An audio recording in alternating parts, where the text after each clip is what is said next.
এই প্রাইমারি পরীক্ষার আগে যেই কয়টা লাইভ ক্লাস নেব সবগুলো কিন্তু খুবই এক্সক্লুসিভ, খুবই ইন্টারেস্টিং লাইভ ক্লাস হবে এবং এগুলো আপনার পরীক্ষার জন্য খুবই গুরুত্বপূর্ণ হবে। কেননা বলি, এই লাইভ ক্লাসগুলো কিন্তু আমরা মানে গতানুগতিক ক্লাস করব না। আমরা কি করব, আমরা যেই টপিক থেকে প্রশ্ন আসার সম্ভাবনা সবচাইতে বেশি, ব্যাকরণের যে টপিকগুলো থেকে প্রশ্ন আসার সম্ভাবনা সবচাইতে বেশি সেই টপিকগুলো পড়ব এবং সেই টপিকগুলো কিন্তু ইন ডিটেলে পড়াতে এখন আমাদের সময় নাই। সেই টপিকগুলোর মধ্যে থেকে যেই জায়গা থেকে পরীক্ষায় প্রশ্ন আসে সেইগুলো আমরা কিন্তু এই কয়েকদিনে ঝালাই করব। ওকে, গাজীপুর থেকে দেখছে গোলাম মাওলা, ভেরি গুড। মুস্তাহিদ সুলতান বলছে শেয়ার ডান, থ্যাংক ইউ। আলিফ আছে আমাদের সাথে, রিমঝিম বৃষ্টি আছে আমাদের সাথে, আয়েশা সিদ্দিকা তামান্না আছে, সুমাইয়া বিনতে আলী আছে, তৌহিদ অনিককে পাচ্ছি। স্বপ্ন বলছে বিগত পরীক্ষায় এসে যাওয়া সমাসের ব্যাখ্যা সহ সমাধান ক্লাস যদি নেওয়া সম্ভব হয় তবে আপনার কোর্সের সকলের জন্য উপকার হতো। যদি সময় সুযোগ হয় তবে 2 ফেব্রুয়ারির আগেই নেবেন প্লিজ। 9 ফেব্রুয়ারিতে প্রাইমারি এক্সাম। 9 ফেব্রুয়ারি কেন প্রাইমারি এক্সাম হবে স্বপ্নিল?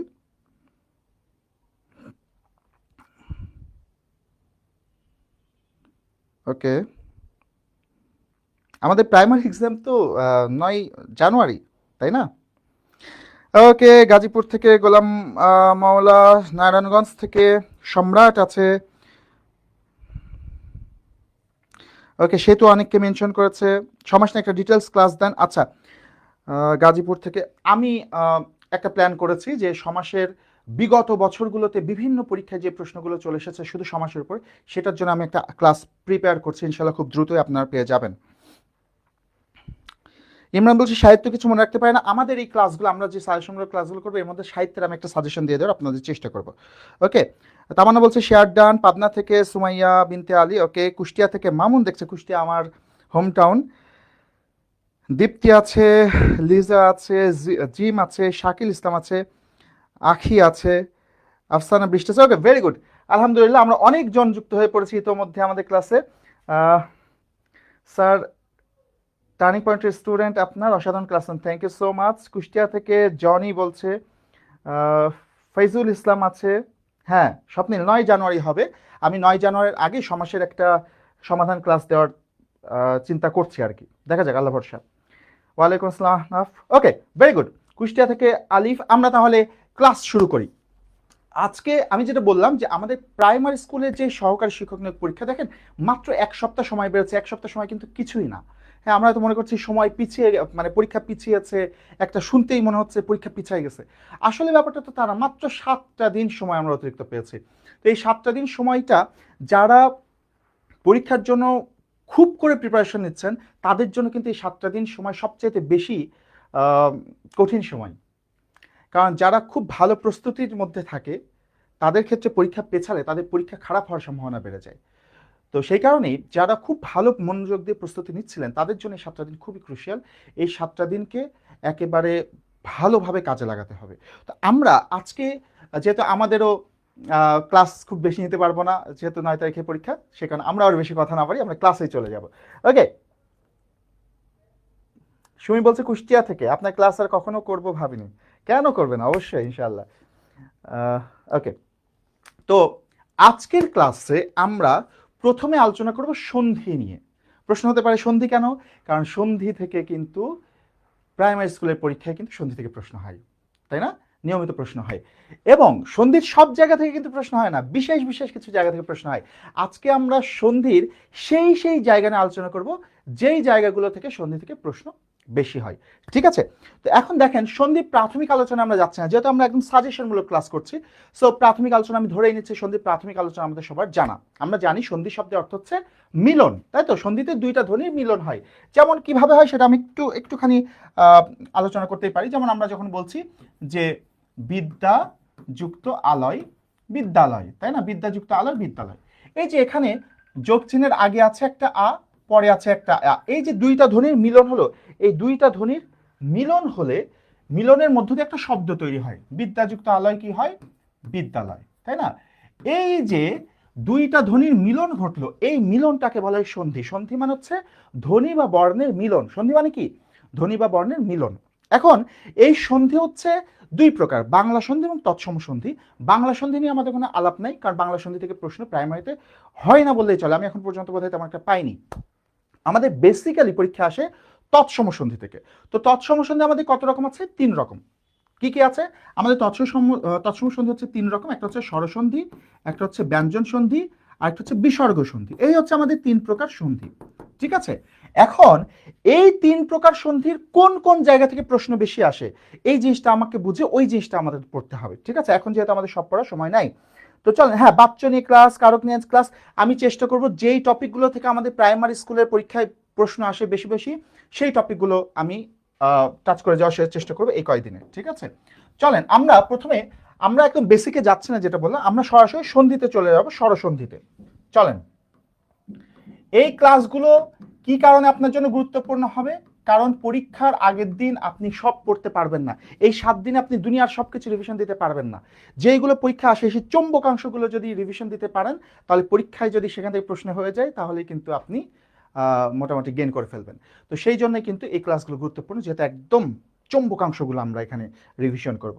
ওকে, কয়টা পর্যন্ত ক্লাস হবে? আমরা ক্লাস শুরু তো করলাম, দেখি কতক্ষণ পর্যন্ত আমরা চালাতে পারি। ওকে, দেখেন, স্বরসন্ধির ক্ষেত্রে অনেকগুলো নিয়ম আছে। স্বরসন্ধিতে মোটামুটি আমরা 15টা সূত্র ধরতে পারি, তবে এই সকল সূত্র থেকে তো প্রশ্ন হয় না। স্বরসন্ধির আমরা এই 15টা সূত্রের মধ্যে হাতে গোনা আমরা 6-7টা সূত্র শিখবো, যেগুলো থেকে প্রশ্ন বেশি হয়। ওকে, আমরা একটু সূত্রগুলো প্রথমে লিখতে চাই। সূত্রগুলো আমি একটু শর্টকাট করছি আপনাদের জন্য, সন্ধির সূত্র যেভাবে শেখাই সেভাবে না, এই প্রাইমারির সাজেশনমূলক রিভিশন ক্লাসের জন্য এক্সক্লুসিভলি একটু শর্টকাটে শেখাবো। ওকে, আমরা সূত্রগুলো লিখি। যদি শব্দের মধ্যে জ ফলা থাকে, জ ফলা থাকলে সেই জায়গায় আমরা বসাবো রস্যই অথবা দীর্ঘই। যদি শব্দের মধ্যে ব ফলা থাকে, তাহলে সেই জায়গায় আমরা বসাবো রস্য অথবা দীর্ঘ। যদি শব্দের মধ্যে র ফলা থাকে, তাহলে সেই জায়গায় আমরা বসাবো রি। ওকে, আচ্ছা, যদি শব্দের মধ্যে অয় থাকে, তাহলে আমরা বসাবো এ। শব্দের মধ্যে যদি আয় থাকে, তাহলে আমরা বসাবো ওই। শব্দের মধ্যে যদি অব থাকে, তাহলে বসাবো ও। আর শব্দের মধ্যে যদি আব থাকে, তাহলে আমরা বসাবো ও। খুব শর্টকাট দিলাম, খুব শর্টকাট। এত শর্টকাটে কিন্তু আমি শেখাই না, ঠিক আছে, কিন্তু এক্সক্লুসিভলি এই প্রাইমারি স্কুলের পরীক্ষাকে টার্গেট করে আমি একেবারে শর্টকাটে দেখাবো, যাতে এগুলো একদম পরীক্ষার দিন পর্যন্ত আপনার মাথায় থাকে। 1 সপ্তাহ সময় আছে, এই 1 সপ্তাহে যেন আপনার ভুল না হয়। ঠিক আছে, খুব শর্টকাট 7টা টেকনিক দিয়েছি। আমরা বিগত সালগুলোর প্রশ্ন দেখলে দেখি বেশিরভাগ ক্ষেত্রে এই সূত্রগুলোর মধ্যে থেকে প্রশ্নগুলো রিপিট হয়। ঠিক আছে, তাহলে আমরা বলছি, শুধু মনে রাখতে হবে জ ফলা থাকলে ই, ব ফলা থাকলে উ, র ফলা থাকলে রি, অয় থাকলে এ, আয় থাকলে ওই, অব থাকলে ও, আব থাকলে ও। এই 7টা সূত্র আমরা মনে রাখবো। এখন এটাতে আমরা সন্ধি বিচ্ছেদ করব কিভাবে? খুবই সিম্পল একটা টেকনিক আছে, সেটা হচ্ছে সন্ধির মিলনটা কোথায় হয়। মিলন কি শুরুতে হয়, শেষে হয়, নাকি মাঝে হয়? আমরা জানি মিলন সবসময় মাঝখানে হয়, তোমার আমার মাঝে মিলন, তাই না? মিলন সবসময় মাঝে হয়, তো সন্ধির মিলনটা সবসময় মাঝে হয়। সেই কারণে যে কোনো শব্দের সন্ধি বিচ্ছেদ করার জন্য আমাদের সেই শব্দের মাঝখানে তাকাতে হবে। কোথায় তাকাতে হবে? শব্দের মাঝখানে তাকাতে হবে। শব্দের মাঝখানে তাকিয়ে দেখতে হবে এই জিনিসগুলোর মধ্যে কোনটা আছে। জ ফলা, ব ফলা, র ফলা, অয়, আয়, অব, আব, এইগুলোর মধ্যে কোনটা আছে সেটা আমরা খুঁজবো। ঠিক আছে, আমরা একটু উদাহরণ লিখি। মনে করেন আমরা একটা শব্দ লিখি,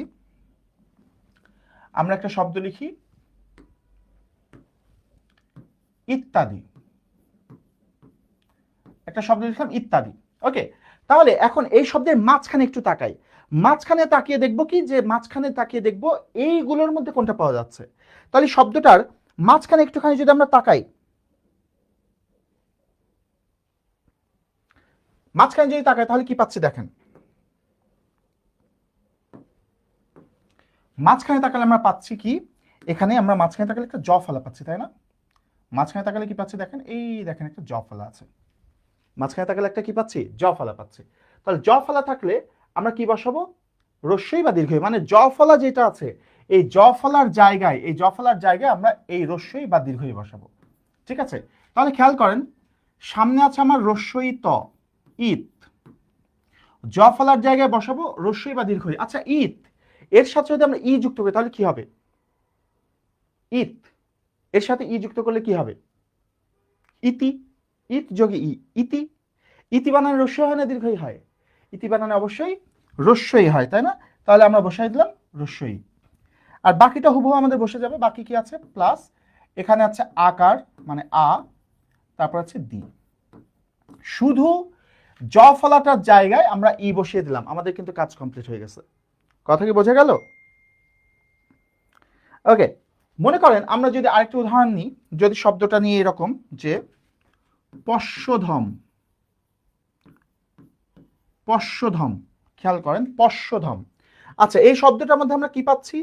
এই শব্দটার মধ্যে আমরা পাচ্ছি, দেখেন মাঝখানে তাকালে ব ফলা, এই যে আমাদের ব ফলা রয়েছে। তো ব ফলা থাকলে আমরা কি বসাবো? আমরা বলছি ব ফলা থাকলে রস্য বা দীর্ঘ বসাবো, ব ফলা থাকলে রস্য বা দীর্ঘ বসাবো। তাহলে আমরা একটু লিখি, আমাদের সামনে আছে প আর তালব্য স, ব ফলার জায়গায় বসাবো রস্য বা দীর্ঘ। আচ্ছা, পশ, এর সাথে যদি উ যুক্ত করে তাহলে কি হবে? পশ যুক্ত উ, পশু। তো পশু বানানে রস্য না দীর্ঘ? পশু বানানে অবশ্যই রস্য উকার হয়, তার মানে এখানে আমরা বসাই দেবো কি? রস্য উকার। এইবার বাকিটা হুবহু বসে যাবে, খেয়াল করেন। এখন এই ব ফলার সাথে কি কোনো আকার ইকার উকার কিছু আছে? দেখেন তো, নাই। এখানে জ ফলার সাথে আকার ছিল বলে এখানে আ বসিয়েছি। এখানে ব ফলার সাথে আকার উকার কিছু নাই। যদি আকার উকার কিছু না থাকে তখন আমাদের অ বসাতে হয়। আকার উকার কিছু না থাকলে কি বসাতে হয়? অ।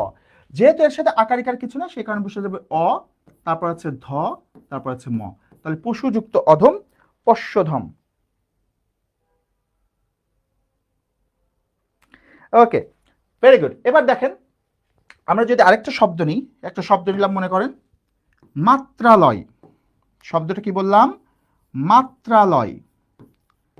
আচ্ছা, মাত্রালয় শব্দটার মধ্যে আমরা কি দেখতে পাচ্ছি? দেখেন, মাত্রালয় শব্দের মাঝখানে থাকলে আমরা কি দেখতে পাচ্ছি? এগুলোর মধ্যে কোনটা আছে দেখেন তো? মাত্রালয় শব্দের মধ্যে মাত্রালয়, এই দেখেন তয়ে র ফলা আছে, তয়ে র ফলা, তয়ে র ফলা আছে না? এই যে র ফলা, আমরা বলছি র ফলা থাকলে সেখানে শুধু একটা রি কার বসিয়ে দেব। তাহলে সন্ধি বিচ্ছেদটা কিভাবে হবে ভালো করে খেয়াল করেন। তাহলে যদি আমরা বলি যে সামনে আছে মা, তারপরে এই র ফলাটা বাদ, সামনে আছে ত, র ফলা জায়গায় কি মানে র ফলা জায়গায় কি হবে? র ফলা জায়গায় রি হবে। তাহলে তয়ের জায়গায় বসিয়ে দেবো কি? তয়ের জায়গায় বসিয়ে দেবো রি, আর বাদ বাকিটা হুবহু। বাদ বাকি কি আছে? এখানে আছে আ, তারপর আছে লয়। তাহলে মাতৃযুক্ত আলয়, মাত্রালয়। হ্যাঁ, রাইট, শাকিল, শাকিল উত্তর দিয়েছে মাত্রালয়। আচ্ছা, একটুখানি, আচ্ছা মনি বলছে কোন ক্ষেত্রে রস্যই আর কোন ক্ষেত্রে দীর্ঘই হবে কিভাবে বুঝি? এটা কিন্তু কমন সেন্স দিয়ে বুঝতে হবে, এটা বানানের ব্যাপার। হ্যাঁ, এটা, এবং এই ক্ষেত্রে এই রস্যই দীর্ঘই নিয়ে কোনোদিনই কোনো সমস্যা হয় না। পরীক্ষায় যখন সন্ধি বিচ্ছেদ অপশনগুলো আসে, কোনোদিন এমন হয় না যে রস্য দীর্ঘর ঝামেলা থাকে। ঠিক আছে? ওকে, একটুখানি আমাকে কমেন্ট করে বলেন যে এইটুকু বোঝা গেল কিনা। একটুখানি কমেন্ট করেন তো দেখি, এইটুকু ক্লিয়ার হলেন কিনা বলেন। তাহলে আমরা আরো কয়েকটা উদাহরণ করব। উদাহরণগুলো হচ্ছে, আমি একটু লিখছি, মনে করেন লিখলাম, আমরা লিখি পাবক, তারপরে লিখলাম নয়ন, তারপরে লিখলাম গায়ক, তারপরে লিখি ভাবুক, তারপরে লিখি লবণ। আমরা এখন যেটা করতে চাই, আমি একটু এখানে কয়েকটা আমি নাম্বার দিই, 1 2 3 4 5। আপনারা একটুখানি বলেন যে এই যে 1 2 3 4 5 দিয়ে একটুখানি বলেন যে কোনটাতে কত নম্বর সূত্র অ্যাপ্লাই হবে। 1 নম্বরে কত নম্বর সূত্র, 2 নম্বরে কত নম্বর সূত্র, আমি একটু দেখতে চাই সূত্র অ্যাপ্লাই করাটা বুঝতে পারছেন কিনা। একটুখানি বলেন তো দেখি কোনটাতে কত নম্বর সূত্র অ্যাপ্লাই হবে, একটু বলেন দেখি। এটা একটু বলেন। বলতে বলতে আমি একটু মিথ্যা নিয়ে আরেকবার একটু কথা বলি। মিথ্যুক শব্দটা যেটা বললেন না, মিথ্যুক শব্দটা আমি যেটা বলতে চাই সেটা হচ্ছে, মিথ্যুক শব্দটা এখানে নিয়ে এসেছেন এই জ ফলা দেখে, তাই না? মিথ্যুক শব্দটা এই সন্ধি বিচ্ছেদ হবেই না। মিথ্যুক একটা বাংলা শব্দ, আমরা এখানে করছি তৎসম শব্দ। আমি শুরুতেই বলে নিয়েছিলাম আমরা করছি তৎসম শব্দ, আর মিথ্যুক হচ্ছে একটা বাংলা শব্দ। সুতরাং এই মিথ্যুকের জ ফলা দিয়ে, এই জ ফলা দিয়ে মিথ্যুক শব্দের সন্ধি বিচ্ছেদ হবে না। মিথ্যুক শব্দের সন্ধি বিচ্ছেদ করা যাবে, হ্যাঁ। এটা হবে কিভাবে? এটা মিথ্যুক শব্দের সন্ধি বিচ্ছেদ হবে হচ্ছে যেটা বলছিলেন মিথ্যাযুক্ত উক, হ্যাঁ, মিথ্যাযুক্ত উক মিথ্যুক, এটা রাইট। বাট এটা কিন্তু এই সূত্র দিয়ে আপনি মেলাতে পারবেন না, কারণ বাংলা শব্দের সন্ধির হিসাব আলাদা। ঠিক আছে? বাংলা শব্দের সন্ধিতে কয়েকটা সূত্র আছে, তার মধ্যে একটা গুরুত্বপূর্ণ সূত্র হচ্ছে যে বাংলা শব্দের সন্ধির ক্ষেত্রে কখনো কখনো এই প্রথম অংশের যে শেষের আ এটা লোপ পেয়ে যায়। বাংলা শব্দের সন্ধির কয়েকটা সূত্র আছে, তার মধ্যে একটা হচ্ছে প্রথমাংশের শেষের আ লোপ পেয়ে যায়। তো এখানে শেষের আটা লোপ পেয়ে এটা মিথ্যুক হবে। তাহলে দেখেন এই আ লোপ পেলে কি হচ্ছে, সামনে হচ্ছে মি, তারপরে থয়ে জফলা, তারপরে রস্যু, তারপরে ক, মিথ্যুক। এইভাবে হবে জিনিসটা, মিথ্যাযুক্ত উক মিথ্যুক এটাই হবে, বাট এটা কিন্তু এই জফলার নিয়মে হবে না, এবং এটা তৎসম সন্ধির মধ্যেও আসবে না, অর্থাৎ বাংলা শব্দের সন্ধি এবং বাংলা শব্দের সন্ধির নিয়মে মিথ্যাযুক্ত উক মিথ্যুক হয়েছে। ঠিক আছে, মিথ্যুকের প্রশ্নটা যিনি করেছিলেন তিনি বুঝতে পেরেছেন কিনা একটু জানায় না। ওকে, উত্তর চলে এসেছে অলরেডি, উত্তর চলে এসেছে already already already okay okay, very good very good very good. অনেকে তো অলরেডি সন্ধি বিচ্ছেদই করে দিয়েছেন, গুড। আসেন আমরা এবার একটু সমাধান করি। খেয়াল করে দেখেন, পাবক শব্দে আমরা মাঝখানে কি পাচ্ছি দেখেন, পাবক শব্দে এই যে আ এবং ব, আব, পাবক শব্দে আব পাচ্ছি। আচ্ছা আব, আব আছে কোথায়, এই যে আব 7 নম্বরে, তাহলে এখানে 7 নম্বর সূত্রটা অ্যাপ্লাই হবে। আমরা সূত্রটা অ্যাপ্লাই করি। খেয়াল করে দেখেন, আব থাকলে আমাদের কি বসবে, ও বসবে, আব থাকলে ও। তাহলে এই পর সাথে কি বসবে, এই পর সাথে আমাদের ও বসবে। তাহলে প, প তার সাথে আব থাকলে বসবে ও, তাহলে আমরা বসিয়ে দিলাম ও, তাহলে হয়ে গেল পৌ। আর এর সাথে যুক্ত হবে কি, এর সাথে যুক্ত হবে হচ্ছে এই যে ব, এর সাথে তো আকার ইকার কিছু নাই, না থাকলে অ, আর তার সাথে হচ্ছে ক, তাহলে পৌ যুক্ত অক পাবক। ঠিক আছে, হ্যাঁ মনি খানম বলছে নিয়ম না, নিয়মের বাইরে না, বাট বাংলা সন্ধি নিয়মে, ওটা আমরা তো তৎসম সন্ধি করছি, আমাদের এই নিয়মের বাইরে। ওকে, যা যেটা বলছিলাম, নয়ন শব্দে কি আছে, নয়ন শব্দের মাঝখানে আমরা দেখতে পাচ্ছি অন্তস্থ অ। অন্তস্থ অ দিয়ে আমাদের দুইটা সূত্র, অ এবং আই। এখন অন্তস্থ এর আগের যে বর্ণটা ন, নর সাথে একটা অ আছে, নর সাথে একটা অ আছে না, আকার ইকার উকার না থাকলে বুঝবে একটা অ আছে, যেহেতু এর সাথে আকার ইকার নাই তার মানে অ আছে, তাহলে এখানে একটা অ আর এখানে একটা অন্তস্থ, তাহলে কোন নিয়মটা হবে, অয়। এখন খেয়াল করেন অয়, এই দেখেন 4 নম্বর সূত্র, আমরা দেখতে পাচ্ছি অয় থাকলে কি বসবে, অয় থাকলে এ বসবে, তাহলে আমরা বসাই। তাহলে এখানে আছে ন, তার সাথে বসে যাবে এ, তাহলে হয়ে গেল নে। এখানে অন্তস্থ এর সাথে আকার ইকার উকার কিছুই নাই, সে কারণে হয়ে যাবে অ, আর তারপরে দন্ত ন, তাহলে নে যুক্ত অন নয়ন। ঠিক আছে, এবার দেখেন গায়ক শব্দটা দেখি, গায়ক শব্দের মাঝখানে কি আছে, আই আছে, আই। এখন আই থাকলে এই যে 5 নম্বর সূত্র, আই থাকলে এই যে আ অন্তস্থ, তাই না, আই তো বোঝা গেল কি, আই, আই থাকলে আমাদের কি বসবে, ওই বসবে। তাহলে এখন আমরা বসাবো, সামনে আছে গ, গর সাথে বসে যাবে হচ্ছে আমাদের ওই। এখন দেখেন এর সাথে তো কোনো আকার ইকার উকার কিছু নাই, কিছু না থাকলে অ, তারপরে ক, গই যুক্ত অক গায়ক। ভেরি গুড, আপনারা আমার আগে উত্তর দিয়ে দিয়েছেন, চমৎকার। দেখেন ভাবুক শব্দটাতে দেখি, ভাবুক শব্দের মাঝখানে কি আছে, এই যে আ এবং ব আছে, আব, আব আব আছে, তাই না, তো আব থাকলে আমাদের কি বসবে, ও বসবে। তাহলে সামনে আছে আমাদের ভ, ভর সাথে বসে যাবে ও, হয়ে গেল ভৌ। আর এখানে তারপরে কি আছে দেখেন, এখানে আছে রস্যু, তারপর আছে ক, তাহলে উক, তাহলে ভৌ যুক্ত উক ভাবুক। কথা ক্লিয়ার। এবার আসি লবণ, লবণ শব্দের মাঝখানে কি আছে, ব, তার আগের বর্ণ তো ল, লয়ের সাথে তো আকার ইকার কিছু নাই, তার মানে লয়ের সাথে একটা অ আছে, আর এখানে আছে ব, তাহলে এখানে কোন নিয়ম, অব, অব আছে কোথায়, এখানে, অব থাকলে কি বসবে, ও বসবে। তাহলে আমরা এই যে ল, লয়ের সাথে কি বসাবো, ও বসিয়ে দেবো, হয়ে গেল লো। এই বয়ের সাথে আকার ইকার কিছু নাই, না থাকলে অ, আর তারপরে দন্ত ন, লো যুক্ত অন লবণ। এখানে একটু বলে দিই, যদিও লবণ বানানে মূর্ধন্য ন হয়, কিন্তু লবণ শব্দটা ভাঙলে দন্ত ন হবে। কারণ মনে রাখবেন যে কোনো বর্ণের কোনো শব্দের শেষে যদি মূর্ধন্য থাকে, কোনো বর্ণের মধ্যে কোনো শব্দের মধ্যে মূর্ধন্য ন যদি থাকে, ওই শব্দটাকে ভাঙলে যদি আমরা অন পাই, অন বানানে সবসময় দন্ত ন হবে। ব্যাপার কি বোঝা গেল, কোন শব্দের মধ্যে যদি মূর্ধন্য ন থাকে, ওই শব্দটাকে ভেঙে যদি আমরা অন পাই, তাহলে সেখানে অবশ্যই দন্ত ন হবে। যেমন মনে আছে ব্যাকরণ ভাঙলে কি হয়, ব্যাকরণ শব্দের বানানে মূর্ধন্য ন, কিন্তু ব্যাকরণকে ভাঙলে বি আ ক্রি অন, ওই অন বানানে কিন্তু দন্ত ন হয়। ঠিক আছে, ভেরি গুড। আরেকটা উদাহরণ দিই, মনে করেন একটা উদাহরণ দিই। ওকে, আচ্ছা এই সূত্রগুলো ক্লিয়ার হলাম কিনা একটুখানি বলেন তো দেখি, এইটুকু ক্লিয়ার হলাম কিনা একটু বলেন দেখি, এইটুকু আমরা ক্লিয়ার কিনা।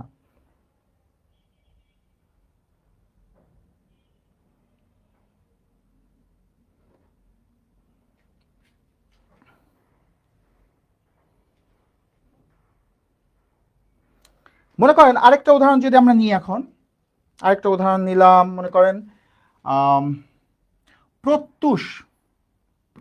প্রত্যুষ, খেয়াল করে দেখেন কি পাচ্ছি আমরা প্রত্যুষ শব্দের মধ্যে? জ ফলা পাচ্ছি। তো এই যে জ ফলা, জ ফলা থাকলে কি হয়? রস্যই বা দীর্ঘই। তাহলে বসাই, খেয়াল করেন। তাহলে সামনে আছে পয় র ফলা ত, এর সাথে এখন জ ফলা ছিল, জ ফলার জায়গায় আমরা কি বসাবো? রস্যই বা দীর্ঘই। দেখেন এই প্রত, এর সাথে যদি ই যুক্ত করি তাহলে কি হয়? প্রতি। প্রতি বানানের রস্যই না দীর্ঘই? আমরা জানি প্রতি বানানের রস্যইকার। এরপরে কি আছে? এই পাশে রস্যও আছে আর তারপর মূর্ধন্য আছে, তাহলে প্রতিযুক্ত উষ, প্রত্যুষ। হ্যাঁ, রাইট রাইট রাইট।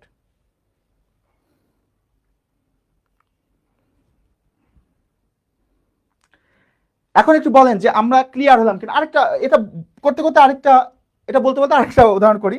বলেন ক্লিয়ার হলাম কিনা। আরেকটা উদাহরণ করি, মনে করেন বললাম একটা, আমরা বলি ব্যতীত। ব্যতীত, দেখেন তো এই শব্দের মধ্যে কি জ ফলা আছে না? জ ফলা আছে। তাহলে জ ফলার নিয়মে একটু যাই, দেখেন জ ফলা। তাহলে জ ফলা যদি থাকে তাহলে জ ফলার জায়গায় কি বসবে? রস্যই বা দীর্ঘই, তাই তো? তাহলে সামনে আছে আমাদের ব, বয়ের সাথে ই যুক্ত করবো, তো এখানে আমাদের রস্যই যুক্ত করব, কারণ বি হচ্ছে একটা উপসর্গ। আ সু বি নি পড়েছেন না উপসর্গের মধ্যে? উপসর্গে কিন্তু কখনো দীর্ঘইকার হয় না, উপসর্গে সবসময় রস্যইকার হয়। তাহলে জ ফলার জায়গায় আমরা রস্যই বসিয়ে দিলাম।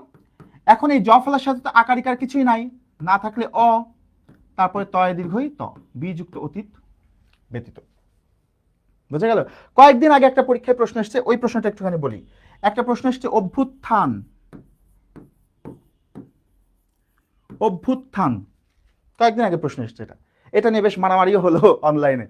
যাই হোক, টিচারদের মধ্যে নানান মতবিরোধ হলো। তো অভ্যুত্থান শব্দেও জ ফলা আছে, তাই না? দেখেন তো অভ্যুত্থান শব্দের মধ্যে কি আছে? জ ফলা আছে। তো তাহলে আমরা প্রথমে কি পাচ্ছি? অ ভ। জ ফলার জন্য আমরা বসাবো রস্যই বা দীর্ঘই। তো অ ভ এর সাথে ই যুক্ত করলে কি হবে? অভি। অভি হচ্ছে একটা উপসর্গ, আমি একটু আগে বলেছি উপসর্গের বানানে সবসময় রস্যইকার হয়, সেই কারণে এখানে হয়ে যাবে রস্যইকার। এরপরে কি আছে? এই পাশে রস্যু, তারপরে তয় থয় আকার দন্ত ন, তাহলে সন্ধি বিচ্ছেদ কি হবে? অভিযোগ উত্থান, অভ্যুত্থান। বলেন ক্লিয়ার কিনা? এই 7টা সূত্র ক্লিয়ার কিনা বলেন? এই 7টা সূত্র ক্লিয়ার হয়ে থাকলে আমরা কিন্তু মোটামুটি, আমরা এই 7টা সূত্র যদি ক্লিয়ার হয়ে থাকি তাহলে আমাদের স্বরসন্ধি থেকে যেই প্রশ্নগুলো নিয়মিত আসে সেগুলো আমরা পারবো। একটু কমেন্ট করেন দেখি ক্লিয়ার কিনা। এখন পর্যন্ত যা যা শিখলাম সেটুকু ক্লিয়ার হয়েছে কিনা বলেন। ওকে, ক্লিয়ার, ভেরি গুড। তাহলে এটা হচ্ছে আমাদের স্বরসন্ধি, এবার আমরা সরাসরি ব্যঞ্জন সন্ধিতে চলে যাই। ওকে, ব্যঞ্জন সন্ধিতে যাই। আলহামদুলিল্লাহ, ক্লিয়ার, ভেরি গুড। ওকে, আমরা ব্যঞ্জন সন্ধির দিকে এগোই। ব্যঞ্জন সন্ধিতেও আমি খুব শর্টকাটে কয়েকটা জিনিস শিখিয়ে দিতে চাই। দেখেন, আমি সূত্র লিখি আগে।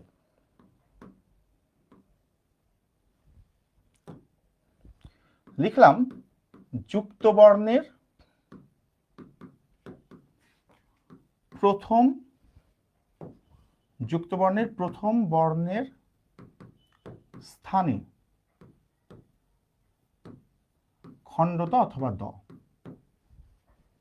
যুক্ত বর্ণের প্রথম বর্ণের স্থানে খণ্ডত অথবা দ, মানে হচ্ছে দেখেন আমরা যদি ব্যঞ্জন সন্ধিতে তাকাই দেখব বেশিরভাগ ব্যঞ্জন সন্ধি ক্ষেত্রেই কিন্তু মাঝখানে যুক্ত বর্ণ থাকে। বেশিরভাগ ব্যঞ্জন সন্ধিতে কি থাকে? মাঝখানে যুক্ত বর্ণ থাকে। যেমন আমরা যদি উদাহরণ নিই, যদি কয়েকটা উদাহরণ নিই, যেমন বিপদজনক, তটটিকা, উল্লাস, মৃন্ময়। খেয়াল করে দেখেন এই সবগুলো যুক্ত বর্ণ, এই সবগুলো শব্দেরই মাঝখানে যুক্ত বর্ণ আছে। সবগুলো শব্দের মাঝখানে কি আছে? যুক্ত বর্ণ। এখানে জয় জ, টয় ট, লয় ল, নয় ম। এরকম যদি শব্দের মধ্যে যুক্ত বর্ণ থাকে তাহলে তার সন্ধি বিচ্ছেদ করা খুবই সহজ। একটাই কাজ করতে হবে, সেটা হচ্ছে ওই যুক্ত বর্ণের যেটা প্রথম বর্ণ, যেমন এখানে প্রথম বর্ণটা বর্গীয় জ, এখানে ট, এখানে ল, এখানে ন, এই প্রথম বর্ণটার জায়গায় খণ্ডত অথবা দ বসাবো, যেটা বসালে অর্থবোধক হবে সেটা বসাবো, বাকিটা হুবহু বসে যাবে। ঠিক আছে, ভালো করে খেয়াল করেন, ভালো করে খেয়াল করেন। তাহলে সামনে আছে বি প, এই বর্গীয় জয়ের জায়গায় আমরা কি বসাবো? খণ্ডত অথবা দ বসাবো। এখন বি প, এরপরে কোনটা বসালে একটা অর্থবোধক শব্দ হবে বলেন তো? এরপরে খণ্ডত বসাবো না দ বসাবো? অবধারিতভাবে দেখলেই বোঝা যাচ্ছে, দয় হস বসালে কি হয়? বিপদ, অর্থবোধক শব্দ হয়ে যাচ্ছে। দ বসালাম, বাকিটা হুবহু বসে যাবে। কি আছে?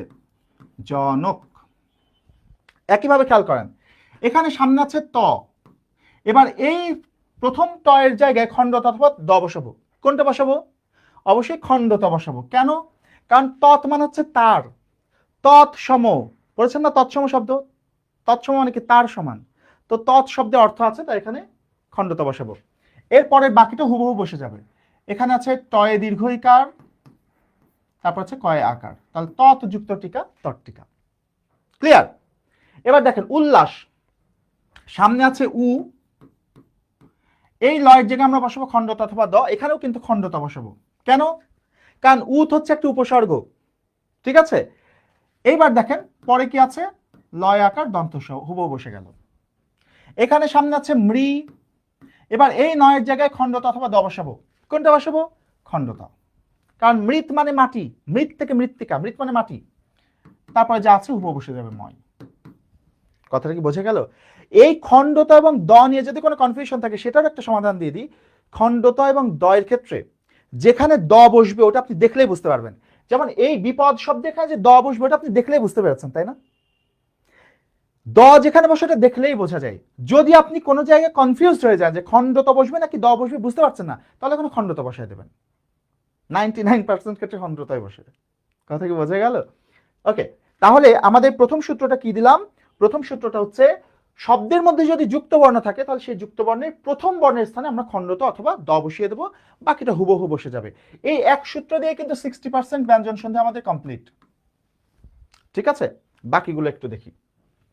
এরপরে আমরা যে দুইটা সূত্র শিখবো সেটা হচ্ছে চয়ে ছ আর দয়ে ধ, এই দুইটা যুক্ত বর্ণের ক্ষেত্রে কি হবে খেয়াল করে দেখেন। আমি একটু লিখি।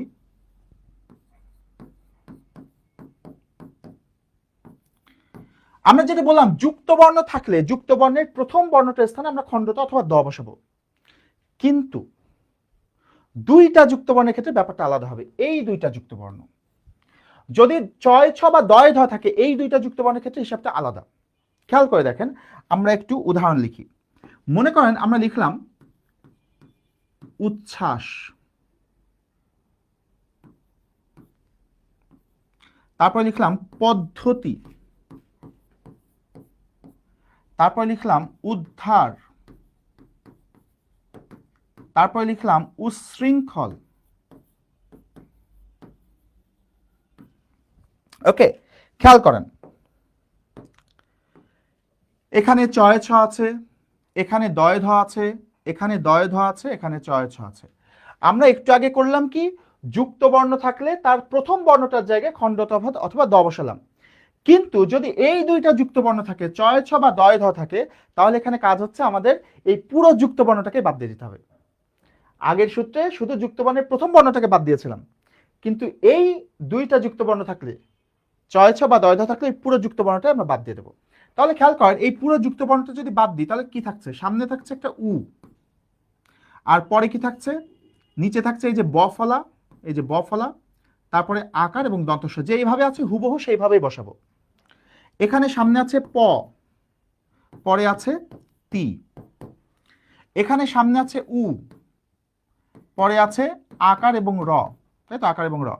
এখানে সামনে আছে উ, আর পরে আছে কি দেখেন, এই যে একটা রিকার আছে, তারপরে উময় খ ল, হুবহু জাস্ট বসিয়ে দিলাম। ঠিক আছে, এখন কাজটা কি দেখেন, প্রথম কাজটা আমার আগেরটার মতোই, অর্থাৎ প্রথমাংশে খণ্ডত অথবা দ বসাতে হবে। এই যেমন এখানে খণ্ডত অথবা দ বসিয়েছিলাম না, ওই কাজটাই আমাদের করতে হবে এখানে। তাহলে রস্যর পরে খণ্ডত বসাবো না দ বসাবো? খণ্ডত, কারণ উত একটা উপসর্গ বলেছি। এখানে রস্য আছে তাই খণ্ডত, এখানে রস্য আছে তাই খণ্ডত। আর এখানে প আছে, এখানে দ বসবে, কারণ পদ একটা অর্থবোধক শব্দ। তাহলে প্রথম অংশের কাজটা সেম, খণ্ডত অথবা দ বসাবো। এখন এটাতে একটা অতিরিক্ত কাজ কি, আমাদের দ্বিতীয় অংশের বর্ণটাও বসাতে হবে, ঠিক আছে? তো আমরা বলছি চয় ছ থাকলে দ্বিতীয় অংশে কি বসবে, তালব্য স, আর দয় ধ থাকলে হ বসবে। তাহলে এখানে যেহেতু চয় ছ আছে, তাহলে এখানে তালব্য স বসিয়ে দিলাম, তাহলে হয়ে গেল উত যুক্ত শ্বাস। এখানে দয় ধ আছে, দয় ধ থাকলে কি বসাবো, হ বসাবো, তাহলে দয় ধ আছে তাই বসিয়ে দিলাম হ, উতযুক্ত হার।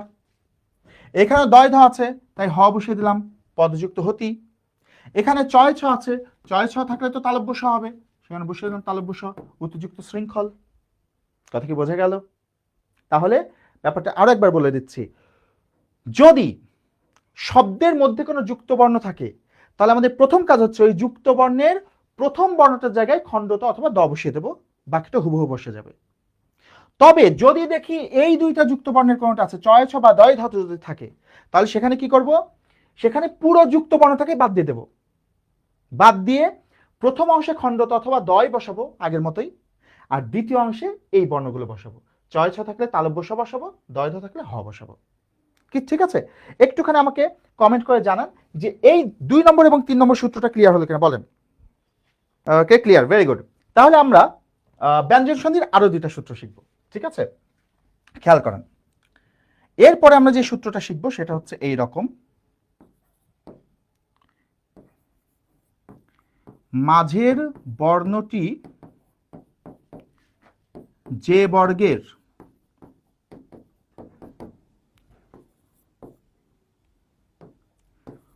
ওই বর্গের প্রথম বর্ণ বসবে। সূত্রটা আমি লিখলাম, এবার বুঝিয়ে দিচ্ছে। মাঝের বর্ণটি যে বর্গের ওই বর্গের প্রথম বর্ণ বসবে, মানে হচ্ছে আমরা তো এতক্ষণ যে উদাহরণগুলো দেখলাম সবই যুক্ত বর্ণের উদাহরণ, কিন্তু যদি কখনো যুক্ত বর্ণ না থাকে তাহলে আমরা সেটা সন্ধি বিচ্ছেদ কিভাবে করব? যদি শব্দের মধ্যে যুক্ত বর্ণ না থাকে তখন কি করব? খেয়াল করেন, আমি কয়েকটা উদাহরণ লিখি। মনে করেন আমি একটা উদাহরণ লিখলাম হচ্ছে নিযন্ত, একটা উদাহরণ লিখলাম সুবন্ত, একটা উদাহরণ লিখলাম বাকযন্ত্র, ঠিক আছে? এখন খেয়াল করে দেখেন, আমরা এই 3টা শব্দের মাঝখানে কি যুক্ত বর্ণ পাচ্ছি? দেখেন তো, এখানে যুক্ত বর্ণ আছে কিন্তু শেষে, আমাদের তো লাগবে মাঝখানে, কারণ সন্ধির মিলনটা মাঝে হয়। তো মাঝে কি কোনো যুক্ত বর্ণ আছে? মাঝে কোনো যুক্ত বর্ণ, মাঝে কোনো যুক্ত বর্ণ নাই। যেহেতু মাঝে কোনো যুক্ত বর্ণ নাই, সেই কারণে আমাদের এই 4 নম্বর সূত্রটা আমরা এখানে অ্যাপ্লাই করব। 4 নম্বর সূত্র কি বলছি, মাঝের বর্ণটি যে বর্গের ওই বর্গের প্রথম বর্ণটি বসাবো। এখন খেয়াল করে দেখেন, মাঝের বর্ণটি যে বর্গের, আচ্ছা এখানে মাঝের বর্ণটি কি আছে, বর্গীয় জ। তো বর্গীয় জ কোন বর্গের বর্ণ? বর্গ মনে আছে ধ্বনির ক্ষেত্রে, ক খ গ ঘ উ ক বর্গের বর্ণ, চ ছ জ ঝ ই চ বর্গের বর্ণ, ট ঠ ড ঢ মূর্ধন্য ট বর্গের বর্ণ, মনে আছে না? তো এখানে বর্গীয় জ এটা কোন বর্গের বর্ণ, চ ছ জ, চ ছ জ, তাহলে চ বর্গের বর্ণ। তো যেহেতু এটা চ বর্গের বর্ণ, তাই চ বর্গের প্রথম বর্ণটা বসাবো। তাহলে দেখেন সামনে আছে নি, আর এটা যেহেতু চ বর্গের বর্ণ তাই বসিয়ে দেবো চ, এর সাথে কোনো আকার ইকার নাই সেই কারণে অ, তারপর দন্ত নয় ত, নিচ যুক্ত অন্ত। একটা জিনিস এক্ষেত্রে মনে রাখতে হবে, অবশ্যই বর্ণের নিচে কিন্তু একটা হস চিহ্ন দিতে হবে, হস চিহ্নটা কিন্তু মাস্ট, ঠিক আছে? সুবন্ত শব্দটা একটুখানি দেখি, সুবন্ত শব্দের মাঝের বর্ণটা কি, ব। আচ্ছা, ব কোন বর্গের বর্ণ, প ফ ব, প বর্গের বর্ণ, প ফ ব, সেই কারণে এখানে প বসাবো। তাহলে সামনে আছে সু, বয়ের জায়গায় চলে আসবে প, এই বয়ের সাথে আকার ইকার কিছুই নাই সেই কারণে অ, তারপরে দন্ত নয় ত, তাহলে কি হয়ে গেল, সুপযুক্ত অন্ত সুবন্ত। বোঝা যাচ্ছে ব্যাপারটা? ওকে, নুরি বলছেন স্যার আপনি যা পড়ান সাহিত্যের সব মাথায় ঢুকে একবার পড়লে হয়ে যায়, জাস্ট মাশাআল্লাহ মাশাআল্লাহ। সোহেলানা বলছে আপনি বাংলা বিষয়ে সেরা sir, thank you thank you. সেরা কিনা যায় না, তবে আমার সেরা চেষ্টাটা দেওয়ার চেষ্টা করি অবশ্যই আপনাদের জন্য। দেখেন, বাকযন্ত্রের মাঝখানে আমরা তাকালে বর্গীয় বর্ণ কোনটা পাচ্ছি, বাকযন্ত্রের মাঝখানে 2টা বর্ণ আছে, গ এবং জ। এর মধ্যে গ হচ্ছে বর্গীয় বর্ণ, তাই না, ক খ গ। তাহলে এই যে গ, এটা কোন বর্গের বর্ণ, ক বর্গের বর্ণ, ক খ গ, ক বর্গের। সুতরাং এখানে সামনে আছে বা, তারপর গ এর জায়গায় চলে আসবে কি ক, যেহেতু ক বর্গের বর্ণ, বাকিটা কি হবে যন্ত্র। তাহলে বাক যুক্ত যন্ত্র, বাকযন্ত্র। সজিব আল হাসান বলছে আপনার সাহিত্যের ক্লাস চাই স্যার। সাহিত্যের ক্লাসটা আমি দেখি প্রাইমারির পরীক্ষাটা পার হয়ে গেলে হয়তো সাহিত্যের কিছু ক্লাস নেওয়ার চেষ্টা করবো বিসিএস এর জন্য। বাট প্রাইমারির আগে তো যেহেতু আমাদের সময় নাই, সাহিত্যের আমি একটা সাজেশন দিয়ে দেবো, আমি একটা সমস্যা নেই। ঠিক আছে, একটুখানি আমাকে বলেন যে 4 নম্বর সূত্রটা বোঝা গেল কিনা এটা বলেন। বলতে বলতে আমি একটু 5 নম্বর সূত্রটা লিখি, এটা আজকে শেষ সূত্র ব্যঞ্জন সন্ধির জন্য। সেটা হচ্ছে চয় ছ এর আগের বর্ণের সঙ্গে কার বা অ থাকলে চ বাদ। দেখেন লাস্ট সূত্রটা কি লিখলাম, চয় ছ এর আগের বর্ণের সঙ্গে কার বা অ থাকলে চ বাদ। আমি একটু উদাহরণ লিখতে চাই। একালটি দেখেন, মনে করেন আমি একটা কথা লিখলাম পরিচ্ছদ, আরেকটা লিখি কথাচ্ছলে, আরেকটা লিখি মুখচ্ছবি,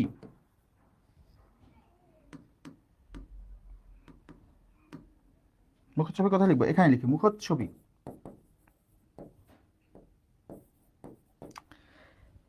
খেয়াল করে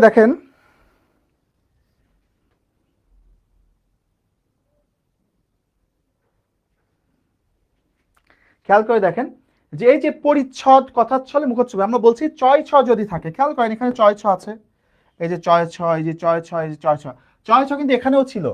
বাট এই সূত্রটার ক্ষেত্রে একটা শর্ত দিয়েছে যে এই সূত্রটা কোথায় অ্যাপ্লাই হবে, চয় ছয়ের আগের বর্ণের সঙ্গে যদি কার চিহ্ন বা অ থাকে, কার চিহ্ন বা অ। দেখেন এখানে চয় ছয়ের আগের বর্ণের সাথে একটা ইকার আছে, এখানে চয় ছয়ের আগের বর্ণের সাথে একটা আকার আছে, এখানে চয় ছয়ের আগের বর্ণের সাথে কোনো আকার ইকার নাই, কিন্তু খ এর সাথে একটা অ আছে না, খ অ আছে।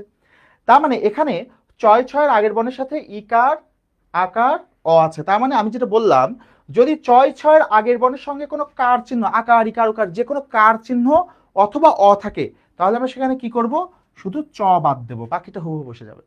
যেহেতু চয় ছয়ের আগের বর্ণের সাথে ইকার আছে, চয় ছয় আগের বর্ণের সাথে আকার আছে, চয় ছয় আগের বর্ণের সাথে অ আছে, কার চিহ্ন বা অ থাকলে শুধু চটাকে বাদ দিতে হবে। ভালো করে খেয়াল করে দেখেন তো যে আমরা এখানে যদি চ বাদ দিই কি থাকে, এখানে চ বাদ দিলাম, তাহলে সামনে থাকলো কি পরি, তারপরে থাকলো ছদ। এখানে চ বাদ দিলাম, সামনে থাকলো কথা, তারপরে থাকলো ছলে। এখানে চ বাদ দিলাম, সামনে থাকলো মুখ, তারপরে থাকলো ছবি। তাহলে মুখযুক্ত ছবি মুখচ্ছবি, পরিযুক্ত ছদ পরিচ্ছদ, কথাযুক্ত ছলে কথাচ্ছলে। কথা ক্লিয়ার? এই হচ্ছে আমাদের ব্যঞ্জন সন্ধি, যেগুলো থেকে পরীক্ষায় প্রশ্ন বেশি আসে সেইগুলো হচ্ছে আমাদের এই 5টা সূত্র, এইগুলো থেকে প্রশ্ন বেশি আসে। ঠিক আছে, সুন্দর করে একটা স্ক্রিনশট নিতে পারেন চাইলে। বিসর্গ সন্ধির একটা সূত্র শিখি, বিসর্গ সন্ধির সূত্র শিখে আমরা আজকের ক্লাসটা শেষ করব। ঠিক আছে, বিসর্গ সন্ধির ক্ষেত্রে একটু আমরা দেখি।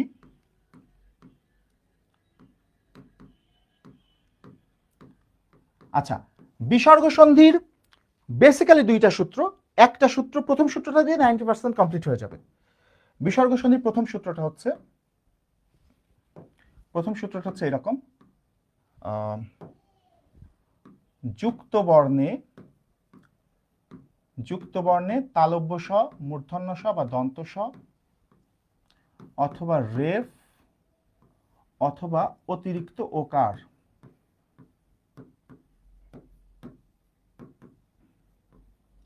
এই 3টা জিনিস যদি থাকে তাহলে সেখানে শুধু বিসর্গ বসিয়ে দিতে হবে, বাকিটা হুবহু বসিয়ে দেবে। এটা হচ্ছে সূত্র। কি বললাম, যুক্ত বর্ণে তালব্য স, মূর্ধন্য স বা দন্ত স। মনে করেন আমরা যদি উদাহরণ লিখি, যে আমরা লিখলাম নিশ্চয় শিরশ্ছেদ দুস্থ। খেয়াল করেন এখানে যুক্ত বর্ণের সাথে স আছে, এই যে যুক্ত বর্ণের সাথে একটা তালব্য স, যুক্ত বর্ণের সাথে তালব্য স, যুক্ত বর্ণের সাথে দন্ত স। এরকম ভাবে যদি কোনো যুক্ত বর্ণে কোনো স থাকে, যুক্ত বর্ণে কোনো স, তালব্য স থাকুক, মূর্ধন্য স থাকুক, দন্ত স থাকুক, যে কোনটা থাকতে পারে, যুক্ত বর্ণে যদি কোনো স থাকে তাহলে একটাই কাজ করতে হবে, ওই স এর জায়গায় একটা বিসর্গ বসিয়ে দিতে হবে। তাহলে চলেন সন্ধি বিচ্ছেদ করি। যুক্ত বর্ণের সাথে স আছে, তাহলে স এর জায়গায় বিসর্গ বসাবো। তাহলে সামনে আছে নি, শয়ের জন্য বিসর্গ, তারপরে চয়। সামনে আছে শির, শয়ের জন্য বিসর্গ, তারপরে ছেদ। এটা কিন্তু অনেকে মনে করে শিরচ্ছেদ, না, এটা কিন্তু শিরশ্ছেদ। শিরশ্ছেদ তালব্য শ আছে, এটা বানানেও কিন্তু প্রশ্ন আসে এখান থেকে। সামনে আছে দু, শয়ের জন্য বিসর্গ, তারপরে থ। ক্লিয়ার? এরপর বলছি রেফ থাকলে সেখানে বিসর্গ বসবে। আচ্ছা, রেফ থাকলে যেমন যদি আমরা উদাহরণ নিই, মনে করেন বললাম দুর্নীতি, দুর্যোগ, তাহলে এই দুইটা শব্দের ক্ষেত্রে আমরা দেখতে পাচ্ছি রেফ আছে, রেফ। তাহলে শুধু রেফের জায়গায় কি বসিয়ে দেবো? রেফের জায়গায় শুধু বিসর্গ বসিয়ে দিলে হয়ে যাবে। তাহলে দেখেন সামনে আছে দু, রেফের জন্য বিসর্গ, তারপরে নীতি। সামনে আছে দু, রেফের জন্য বিসর্গ, তারপরে যোগ। ক্লিয়ার? এবার দেখেন বলছে অতিরিক্ত ওকার থাকলে কি করবো? অতিরিক্ত ওকার যেমন মনে করেন আমরা যদি একটা উদাহরণ নিই, যে মনোযোগ। খেয়াল করেন এই দেখেন মাঝখানে একটা অতিরিক্ত ওকার আছে। অতিরিক্ত ওকার কেন বলছি? কারণ মনো বলে তো শব্দ নাই, শব্দটা হচ্ছে মন। শব্দটা কি? শব্দটা হচ্ছে ম দন্ত না, মন। এই মন শব্দের সাথে একটা ওকার চলে এসেছে অতিরিক্ত। এরকম যদি অতিরিক্ত ওকার আসে তাহলে শুধু সেই ওকারের জায়গায় আমরা কি করব? শুধু সেই ওকারের জায়গায় আমরা একটা বিসর্গ বসিয়ে দেব। তাহলে সামনে পাচ্ছি মন, তারপর এই ওকারের জন্য, এই যে ওকার, ওকারের জন্য একটা বিসর্গ বসিয়ে দেব, বাকিটা হুবহু বসে যাবে। ঠিক আছে? তাহলে প্রথম সূত্রটা হচ্ছে যদি শব্দের মধ্যে যুক্ত বর্ণে কোনো স থাকে বা রেফ থাকে বা ওকার থাকে, তাহলে সেইগুলোর জায়গায় শুধু বিসর্গ বসিয়ে দেব, বাকিটা হুবহু বসে যাবে। এই একটা সূত্র দিয়ে কিন্তু আমাদের মোটামুটি 90% ব্যঞ্জন সন্ধি কমপ্লিট হয়ে যাবে। ঠিক আছে? এখন আসেন 2 নম্বর সূত্রটা শিখি। 2 নম্বর সূত্রটা হচ্ছে মাঝে র থাকলে কি করব? মাঝে র থাকলে, ভালো করে দেখেন, মাঝে র থাকলে বা দূর থাকলে র স্থানে বা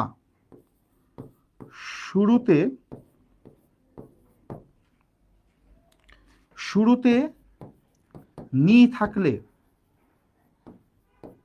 র স্থানে,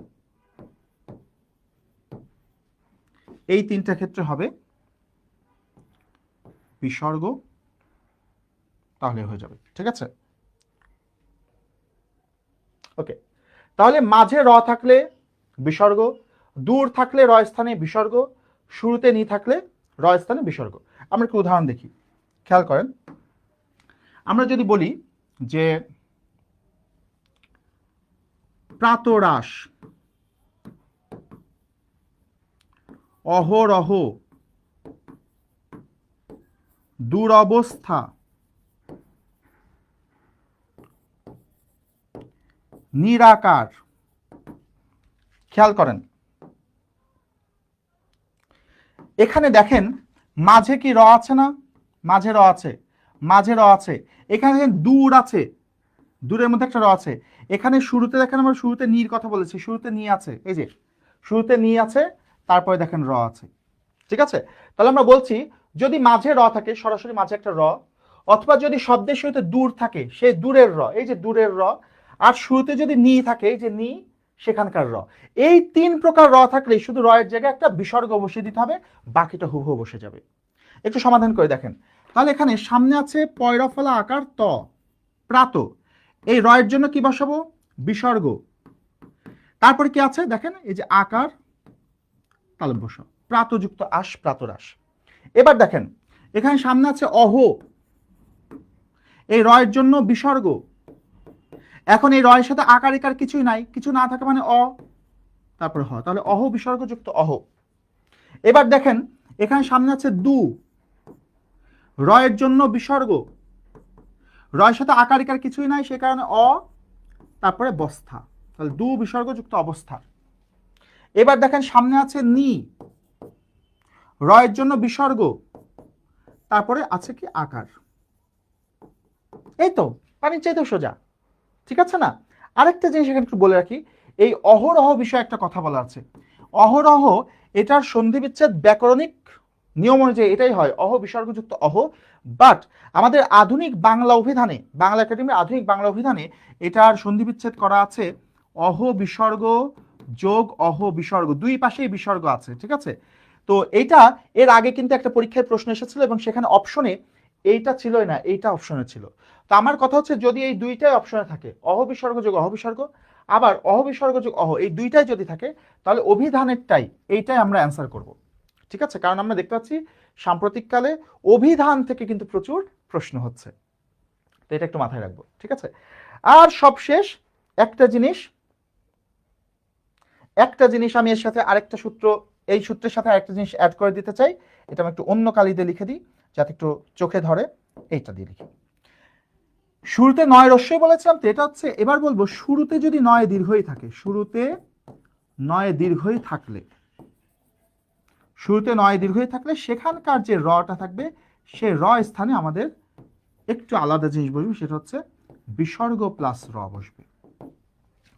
শুরুতে নয় দীর্ঘই থাকলে র স্থানে বিসর্গ প্লাস র বসবে। খেয়াল করে দেখেন, আমরা যদি একটু উদাহরণ লিখি এটার, যেমন আমরা যখন বলছি নীরব, শুরুতে নয় দীর্ঘই আছে, তাহলে এখানে কি করব, প্রথমে নি বসালাম, এই র এর জায়গায় কি বসাবো বলেন, এই র এর জায়গায় কি বসাবো? আমরা বলছি শুরুতে নয় দীর্ঘই থাকলে র স্থানে আমরা বসাবো বিসর্গ প্লাস র, তাহলে র এর জায়গায় আমরা বসাবো বিসর্গ প্লাস র, তারপর আছে ব, তাহলে নি বিসর্গ যুক্ত রব। একটা জিনিস দেখেন, এই নয় দীর্ঘই ছিল, এখানে নয় দীর্ঘই ছিল, আমি এখানে নয় রস্যই লিখেছি। কারণ মনে রাখবেন কোন শব্দের শুরুতে যদি নাবাচক অর্থে নয় দীর্ঘই থাকে, নাবাচক অর্থে, নীরব মানে কি, আওয়াজ নাই, নীরব মানে রব বা আওয়াজ নাই, নাই, তাহলে নাবাচক হচ্ছে, নাবাচক নয় দীর্ঘই থাকলে ওইটাকে ভাঙলে সেটা রস্যইকার হয়ে যাবে। এরকম আরো একটা উদাহরণ দিতে চাই, ভালো করে উদাহরণটা খেয়াল করেন। একই রকম যদি আমি একটা উদাহরণ দিলাম নিরস, নিরস মানে কি, রস নাই, নিরস মানে রস নাই, নাবাচক অর্থে হচ্ছে, সেই কারণে এটাকে ভাঙলে এটা নয় রস্যই হয়ে যাবে। তো যেহেতু নয় দীর্ঘই ছিল শুরুতে, নয় দীর্ঘই থাকলে র স্থানে বিসর্গ প্লাস র বসবে, তাহলে এই র স্থানে আমরা কি বসাবো, বিসর্গ প্লাস র, বিসর্গ প্লাস র, তারপরে আছে দন্ত স, তাহলে নি বিসর্গ যুক্ত রস, নিরস, ঠিক আছে। একটুখানি আমাকে জানান যে এটা ক্লিয়ার হলেন কিনা, একটু জানান তো যে এই বিসর্গ সন্ধির যে সূত্রগুলো শিখলাম এগুলো ক্লিয়ার কিনা, একটু কমেন্ট করেন। বিসর্গ সন্ধি কিন্তু সবই শিখে ফেলেছি, ওকে।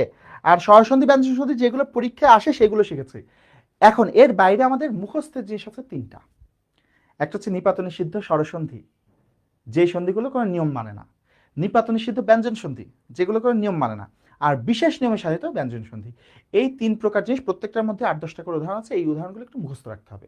এই নিপাত নিষিদ্ধ স্বরসন্ধি, নিপাত নিষিদ্ধ ব্যঞ্জন সন্ধি আর বিশেষ নিয়মে সাধিত ব্যঞ্জন সন্ধি, এইগুলোর উদাহরণগুলো যদি একটু মুখস্থ রাখতে পারেন, বাদ বাকি সব আমাদের মোটামুটি পরীক্ষায় যা আসে এর মধ্যে থেকেই আসে, ঠিক আছে।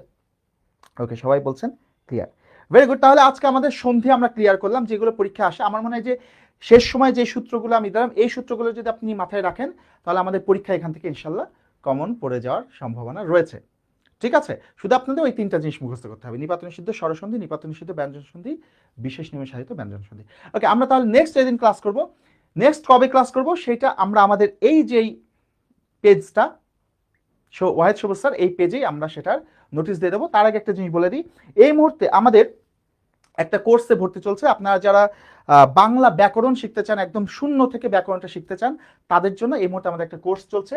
বাংলা ব্যাকরণে আমাদের এখন পূর্ণাঙ্গ ব্যাকরণ কোর্স চলছে, পূর্ণাঙ্গ ব্যাকরণ কোর্স চলছে বলতে ভর্তি চলছে, পূর্ণাঙ্গ ব্যাকরণ কোর্সে ভর্তি চলছে। এই পূর্ণাঙ্গ ব্যাকরণ কোর্সে আমাদের ক্লাস শুরু হচ্ছে আগামীকাল থেকে।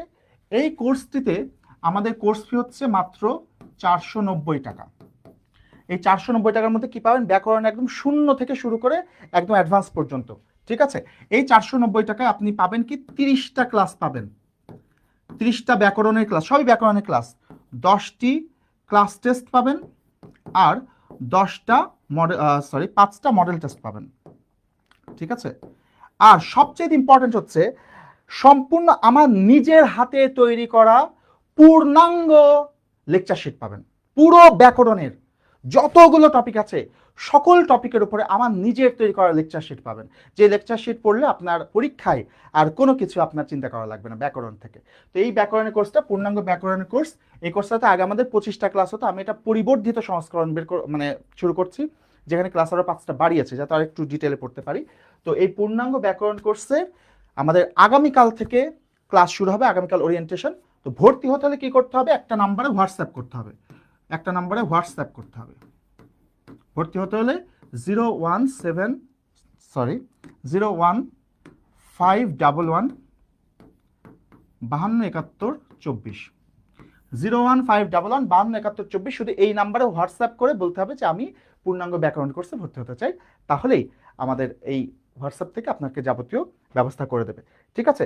তো যাদের ব্যাকরণের প্রচুর সমস্যা, একদম বেসিক থেকে পড়তে চান এবং মনে করছেন যে একদম আমি শূন্য থেকে অ্যাডভান্স পর্যন্ত শিখব, পুরো ব্যাকরণের কোনো ছোট্ট একটা টপিকও বাদ দেব না, এরকম পুরোটা শিখে ফেলবো, তাহলে আপনারা এই কোর্সে ভর্তি হতে পারেন, যেখানে একদম ছোট্ট খাট্ট টপিকগুলো পড়ানো হবে। এবং সবচেয়ে ইন্টারেস্টিং ব্যাপার হচ্ছে আপনার যে কোনো পরীক্ষার ব্যাকরণের যাবতীয় সমস্যা আমাদের এই কোর্সে সমাধান করা হবে। মাত্র 490 টাকা হচ্ছে কোর্স ফি। 01511 527124 এই নাম্বারে হোয়াটসঅ্যাপ করলেই হবে। তো আজকের ক্লাসটা, হ্যাঁ, লেকচার শিট ফ্রি। যে লেকচার শুরুগুলো দেবো, লেকচার শিট হচ্ছে পিডিএফ লেকচার শিট পাবেন, এবং সেই পিডিএফ লেকচার শিট অবশ্যই আপনি ডাউনলোড করতে পারবেন, ডাউনলোড করে নিজের মতো প্রিন্ট করে নিতে পারবেন। ঠিক আছে? এমন না যে শিট দেবো সেই শিট আপনি কোনোদিন ডাউনলোড করতে পারবেন না, তাহলে ওটা তো আমার কাছে ধরা থাকলেন। তো এটা না, আপনারা সেই শিট ডাউনলোড করে নিজের প্রিন্ট করে নিজের মতো করে পড়তে পারবেন, এমনভাবে দেওয়া হবে। ঠিক আছে? এই হচ্ছে ব্যাপার। তাহলে সবাই ভালো থাকেন, সুস্থ থাকেন, দেখা হবে আমাদের পরবর্তী ক্লাসে। পরবর্তী ক্লাসটা কবে হবে সেটা আমাদের এই ওয়াহিদ সবুজ স্যার পেজে পোস্ট করা হবে। অবশ্যই আমাদের এই পেজটাকে ফলো দিয়ে রাখেন। আল্লাহ হাফেজ।